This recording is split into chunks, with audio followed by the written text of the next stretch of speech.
hate the texture of your hair? Who taught you to hate the color of your skin to such extent that you bleach to get like the white man? Who taught you to hate the shape of your nose and the shape of your lips? Who taught you to hate yourself from the top of your head to the soles of your feet? Who taught you to hate your own kind? Who taught you to hate the race that you belong to? Welcome again to Street Talk. My name is Ahmad Shakaraki. And on Street Talk, we did the political, social, and economics here in the U.S., Michigan, and abroad. Now, joining me tonight, Dennis Burnside. Paget Maynard. Okay, man, we got a whole bunch of stuff out here to talk about. But we were saying that a lot of this stuff that they still want Trump to come up with, he's got this stuff somewhere here. Well, we just found out that some of the classified documents that he had under his control were relative to the Iranian nuclear power and Chinese capabilities, both in military and their governmental functions. Top secret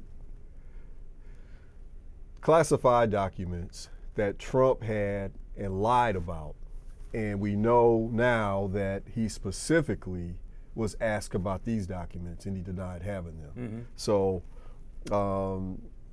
I guess for me, the real question is, what was his motivation for stealing the documents, haphazardly moving them around to, we know one location for sure, a storeroom in Mar-a-Lago and a desk drawer in his office.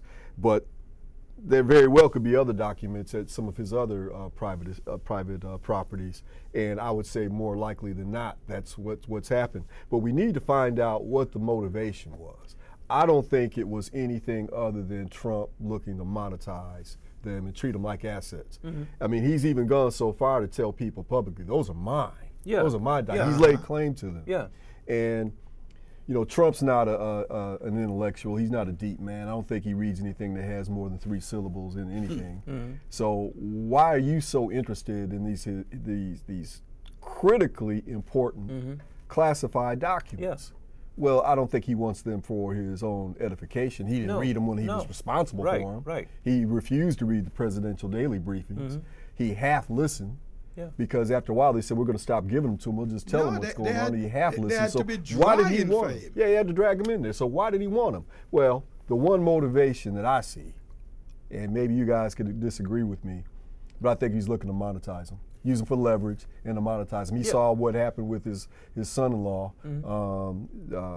Kushner, was able to monetize some dubious properties that he owed, I think it was a $6 billion bill on. Yeah. He was able to get I take that back, it was about $1 billion balloon loan. He was able to get $2 billion from the Saudis for what?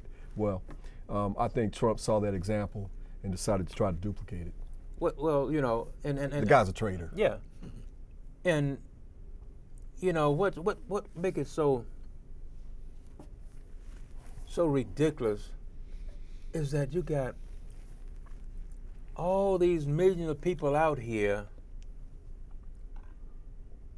This man is a known liar. He's the worst liar ever been born in the U.S. You know, born anywhere. You know, he's just a liar. I mean, from sundown. Yeah, you know. Yeah. And you got these dumb people out here running around.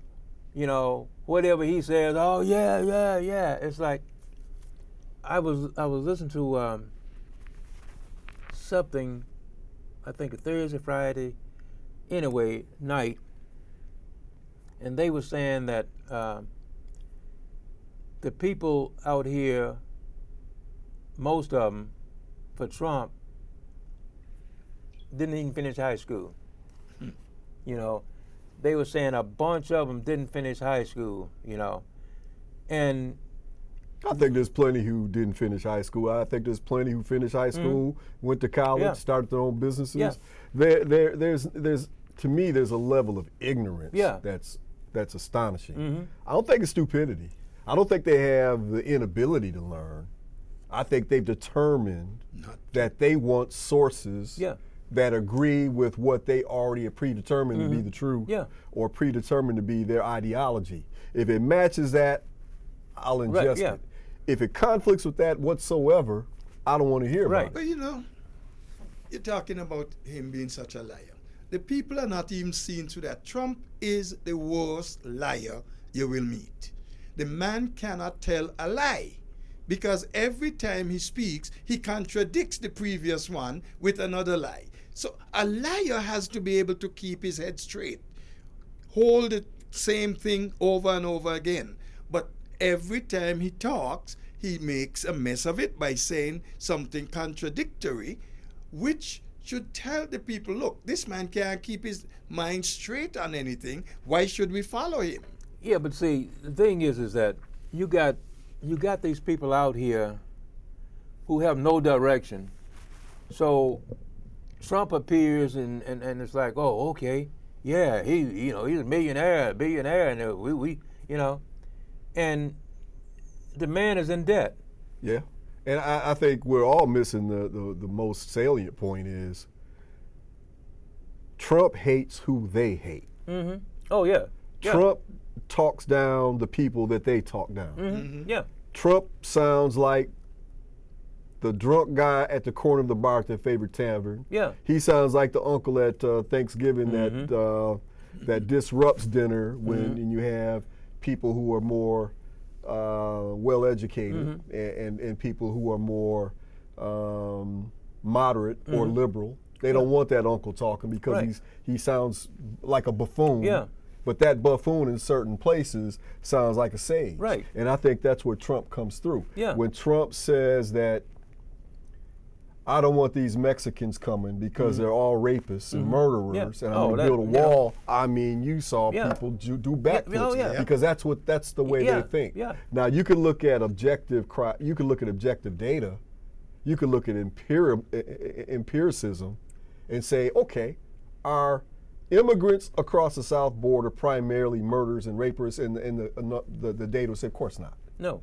But that doesn't mean anything to No. people who say, well, there was one in Santa Fe. Yeah. And Well, there was one in Sacramento, and there was Yeah. one in Lexington, Kentucky, well- and there's one in Massachusetts. So yeah, they're all well, that way. well, look at how they look at blacks. You of know. course, it's all the same thing. You know. It's a hatred. It's a type of tribalism that identifies us versus them, Yeah. and they see Trump as their leader Right, yeah. of the us, Yeah. and everything else is Oh, them. yeah, yeah. And if you don't agree with him, you're part of some kind of what do they call it? Deep state, ultra liberal. Worldwide conspiracy to take away the power of the United States, some ridiculous thing, and of course they get that reinforced on a daily basis by the Rush Limbaughs, may he rest in hell, by the Alex Joneses, by the Sean Hannity's, by Fox as a news I got source. to ask you guys That's a where they question. get their bolstering. yeah. Makes them feel like, I must be right because they're saying the same thing. Yeah. You were saying, Patrick. I got to ask the question, man. With Donald Trump,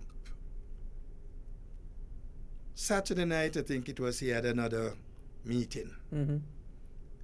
And the things he got out there and saying, is there any way they could shut him up by No. locking him up? No. Oh, yeah, well, if he goes to wait, prison. wait.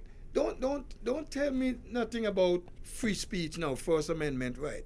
Because there was something else they were talking, and this person said, well, that gonna go into the free speech and whatnot. If your free speech is hedging on mine, then there's a problem. Well, But I Donald- think we need to understand what the First Amendment is. The First Amendment says government cannot proscribe the free association and speech of its citizens. And people get that confused all the time when they say, well, this show won't let him on anymore. That's violating his free speech rights. No, it's not. Okay. I can tell anybody and their mama when it comes to something under my control, under my auspices, to shut up. Yeah. Take it down the street, and they're free to take it down the street. But I don't have to let them lie in my stadium, on my show, in my debate. I don't have to tolerate that. The government can't be involved, but the people out here who are listening to these lies have to first be well enough read to understand to know that what this yeah. man says is contradicted by reality. But I don't think they read the papers. No, I don't no. think they trust the papers if they can read. No, Well, they So don't. you've got a sweet segment of this society that's very vulnerable to an authoritarian guy like Trump. They're all in. They love this man. So You see, the problem is he is even liking it more than them because it gives him some sort of purpose. well, you know, look. The thing about it is that on this lie, who's benefiting and everything on this lie, raking in money and all that, you know, and more than half of the people that I read about who's running for these different positions, they all are saying, I think it's one or two guys who now they've been, you know, that now they up for The election. the election In the now, general. Now they're saying I think it's two. Other than that, all the rest of them, you know, Still deniers. still deniers. You know, With offer no evidence no. whatsoever. No, And the real interesting part is you would think, I think there's something like 178 Republicans who ran on the platform of the 2020 election was stolen, right? Yeah.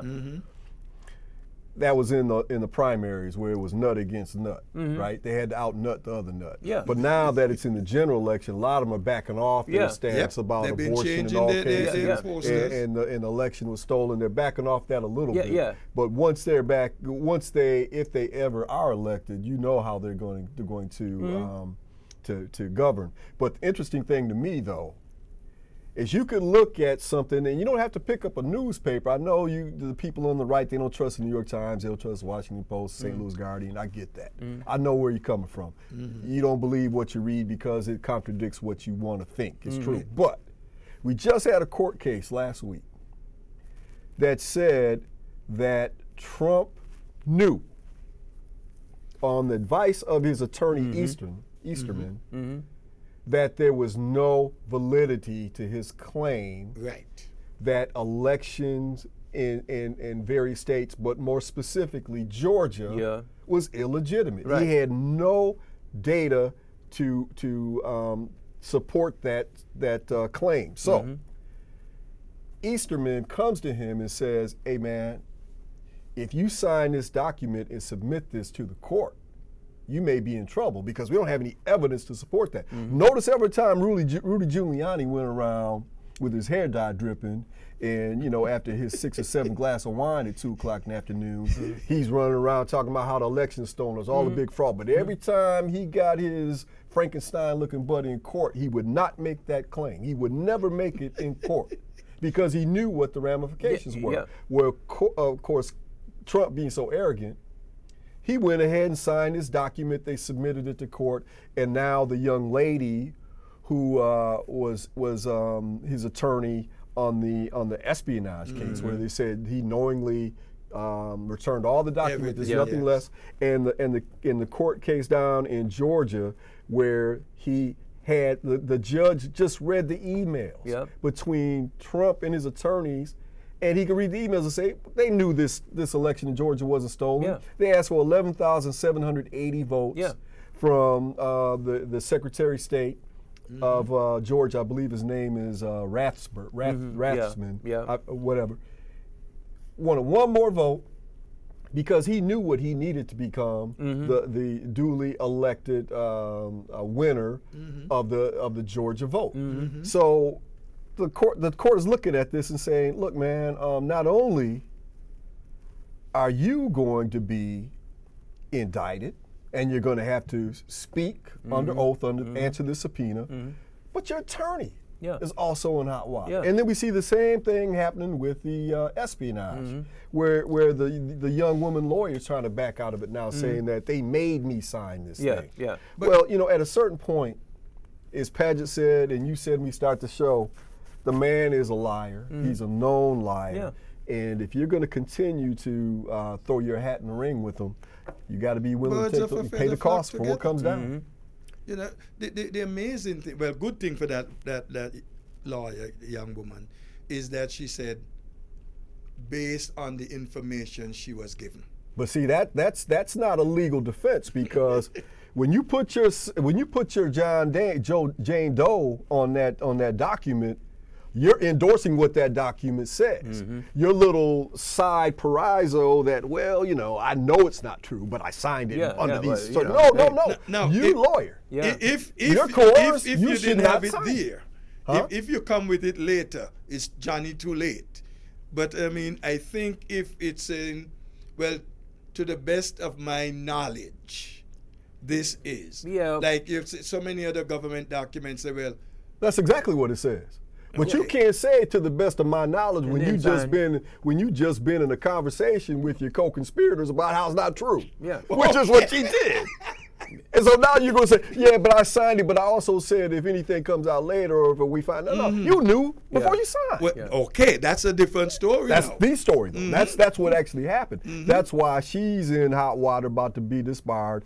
That's why the new definition of MAGA is making attorneys get attorneys. Yes. Because Trump Yes. is bad news, and these guys jump in, but it doesn't matter what happens. do you It doesn't notice matter what's something? divulged. His core constituency is not going to move. You're going to be able to chip off a few here and there. But most of them don't want to hear it. That's their man. They got him up on the wall next to Jesus. That's such for them. You're lucky it's not above Jesus. And But if notice something, anybody and just about everybody who got involved close up with Trump ends up in some kind of problem. well, The man is He's a criminal. danger He's a criminal. personified. He's just a criminal. and you were saying, Patrick, you were saying something about you want to talk about something you said we're saying. Okay, it could tie with all of this, because the whole issue here right now, even in this campaign, is fear mongering. The Republicans are spitting out all kind of lies, setting up people to believe if they should vote for the Democrats, they're going to do this, they're going to do that, and all these things going to happen to them. When you go back, and when the white man is talking so much and so to be so much afraid of the black man, they have to go back at their own history. They came here. They bamboozled the Indians.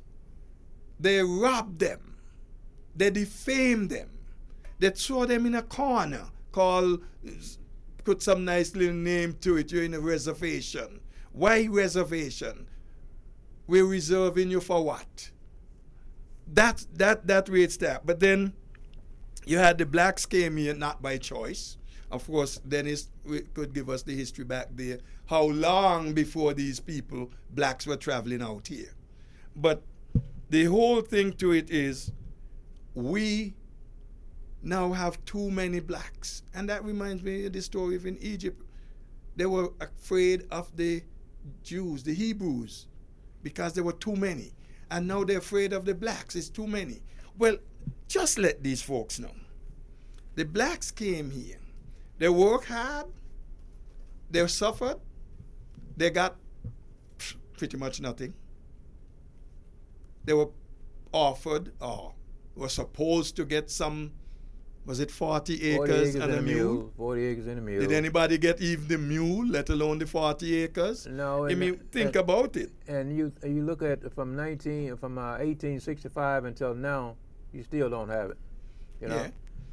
I think the big problem with the whites and this being afraid, they know what they did to the blacks and the browns and the betweens. And they are of the opinion that these people are going to now come up and do the same thing back to us. Why you think they're telling the people, oh, they're taking over your country, oh, they're taking away your culture, all these people coming in? Well, when they brought the Africans here, they raped them of their own cultures. So when you came here, you brought your European culture with you, and now you want to make believe this is the American culture. That's not it. The American culture is more of a melting pot, where it has all kinds of people. But one thing I like them to know, blacks are a forgiving people. And that's the reason why they don't have to be afraid of blacks. If blacks were the criminal-minded like others, I don't know that these who are talking today would have been around. Well, you know, for me, see, that's one of the things that, for me, ever since I was, 5 years old on, I mean, it's like, I look at it kind of different. I'll put it like that, because no, I mean, I guess most blacks might be, forgiving people and all that, and that's one of the things that we see most of our ministers preaching in church. Oh, forgive, forgive, forgive. But if somebody done did this to you and did that to you and did that, how are you going to be forgiving them, and they done these things to you? So for me, man, it's like I never did fit in that thing, Where I say again, most of our people go to church and them don't go to church, but they still forgiving people. I'm not in that category. Well, I always let history be my guide. And one thing I'm going to say right up front is Hebrews were never enslaved in Kemet. That's a myth. It never happened. Let's talk history. The people of Kemet, aka Egypt, what the Greeks renamed Kemet, the people of Kemet never enslaved Hebrews. That's a story that was written more than 1,800 years after the Greeks went in and invaded Kemet and destroyed the 4,500-year-old lineage of one dynasty after another in Kemet, in the Nile Valley. They made that story up. That never happened. If you look at what Kemet did when it was at its peak, if you look at the world map today, you would see what you call now Israel, Lebanon, Saudi Arabia, Yep. Turkey, Iraq, Iran, even all the way to India. You see those people lived under the auspices of a dynasty from Kemet, but they didn't live in bondage. They didn't live in a way that made them supplicants. Mm-hmm. They benefited in ways that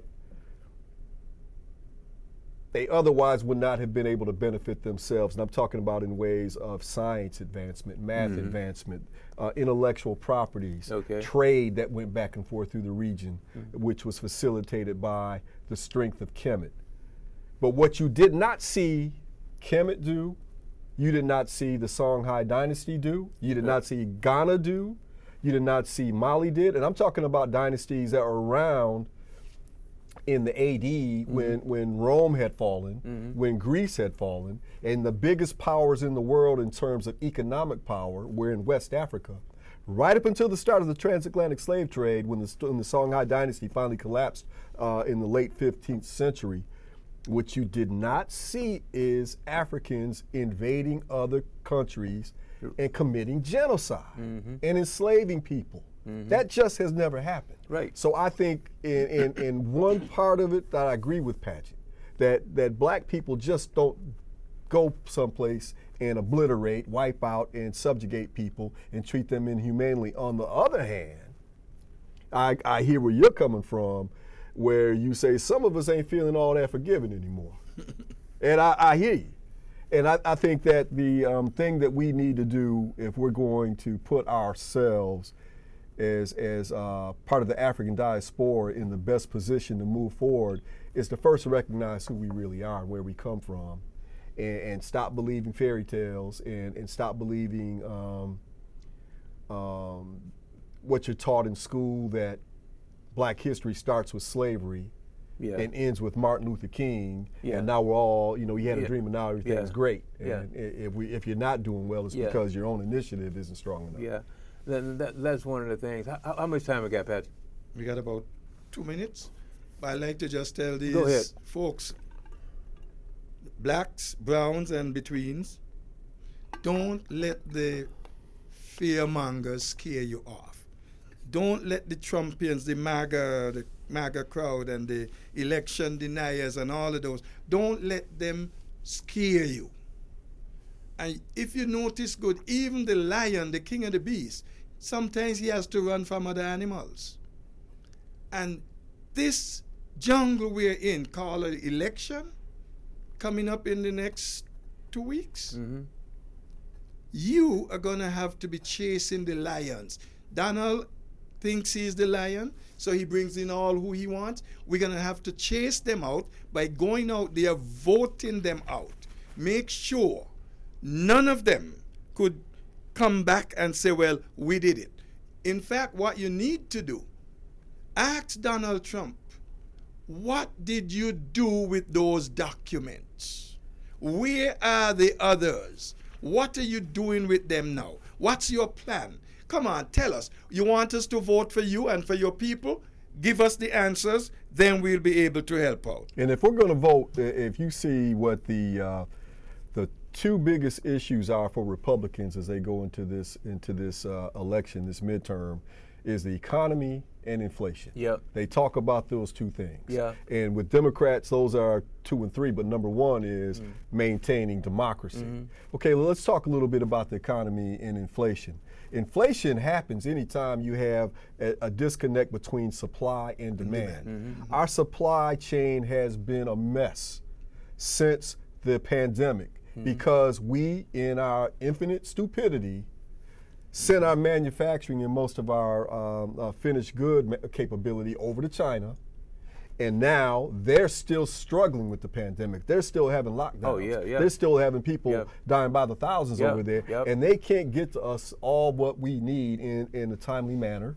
It's causing prices to rise because when supply is low and demand is high, price goes up. It's inevitable. And it's worldwide. Yes. We're probably one of the best off in terms of inflation. It is. Okay, that's one part of it. Another part of it is when you look at the economy as a whole, we've got the lowest unemployment rate in 40 years. We just passed bills that says that the Social Security checks will go up the most they have in 40 years in recognition of this inflation. Right. We've had bills that have taken half of the children in America. The child tax credit has pulled half of the U.S. children out of poverty that were in poverty.